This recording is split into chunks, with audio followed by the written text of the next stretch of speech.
Nós vamos ensinar uma técnica agora voltada para a reconstrução da história pessoal. Isso significa que muitas vezes nós permanecemos conectados a uma explicação na nossa história ou uma maneira muito particular de ver, ouvir e sentir uma série de acontecimentos em nossas vidas e nós nos referenciamos à origem dessas coisas que nos incomodam em algum momento da nossa história, da nossa vida. Por exemplo, alguma pessoa que tenha uma questão de sentir-se segura ou confiante, muitas vezes se reporta a um relacionamento desgastante que teve com um professor na infância. Então, como nós ainda somos criados dentro de uma visão newtoniana, cartesiana, existe toda uma tendência nossa de explicar de forma determinista as coisas que nos acontecem. E de fato, muitas coisas têm uma origem, as coisas começam em algum ponto específico. Só que muitas vezes nós supervalorizamos alguns eventos do passado e nós até nos mantemos presos a uma explicação que talvez não seja nem a única explicação. Porque inclusive a programação neurolinguística nos ensina, através de seus ensinamentos, que mesmo que as coisas tenham tido uma origem ou uma causa específica, o significado que nós atribuímos a tudo que nos acontece é determinante para que nós possamos passar por cima ou resolver alguma situação específica. Ou seja, a todo momento eu posso ressignificar o contexto, o conteúdo. Em todo momento eu posso ser mais ou menos específico a respeito da minha experiência e como eu me relaciono com ela e ter uma experiência completamente diferente, mudar o significado. Trabalhos na PNL como a linha do tempo e outras coisas assim nos fazem reagir de outra forma à referência que ficou em nós a respeito de um passado. Não mudar o passado, que isso não é possível, mas mudar o passado na nossa mente, o significado sobre o passado. Eu vou ensinar para vocês uma técnica muito simples, porém muito eficaz, a respeito de mudança da história pessoal. É a técnica da carta. É uma técnica que eu ensino no livro Aprendiz de Feiticeiro e ensino em muitos dos cursos que eu venho ministrando por aí. Essa técnica é perfeita quando nós identificamos o nosso problema ou a origem do nosso problema em alguém ou alguma coisa específica, uma situação específica. Por exemplo, num relacionamento desastroso com o pai ou com o irmão, ou com o nascimento de um irmão, ou com um professor que disse que você nunca seria capaz de ser ninguém e isso você achou que influenciou a sua vida acadêmica, etc. e tal. Então, essa técnica é extremamente importante quando você acredita que ainda possui uma causa relacionada a alguém especificamente. Então, o que você vai fazer? Você vai escrever uma carta para essa pessoa, que na verdade nunca precisa ser enviada de fato a essa pessoa. É uma carta que você vai escrever para essa pessoa que existe dentro da sua mente. Ou seja, a representação dessa pessoa dentro da sua mente. Então você vai escrever uma carta para essa pessoa, mais ou menos assim.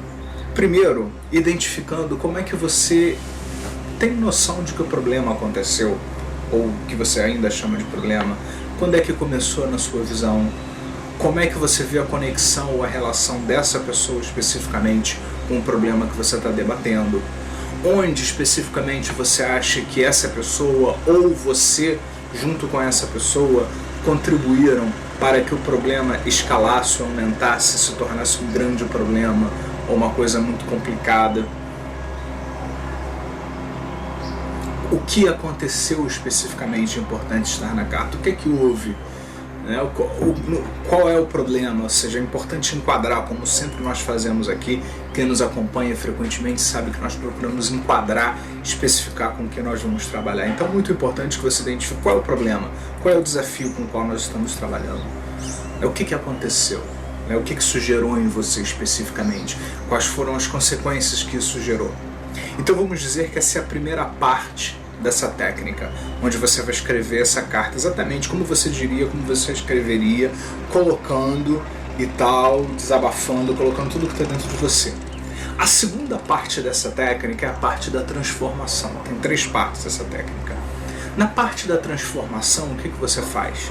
Você vai começar a dizer o que você quer da sua vida daqui para frente. Ou seja, o que você quer para a sua vida? O que depende de você? Tá, as consequências foram essas, você vê, sente, ouve as coisas dessa maneira, as coisas resultaram assim, nesse quadro. E agora? Né? Quais as novas decisões que você está tomando para a sua vida? O que você quer para a sua vida daqui por diante? O que você quer que seja diferente?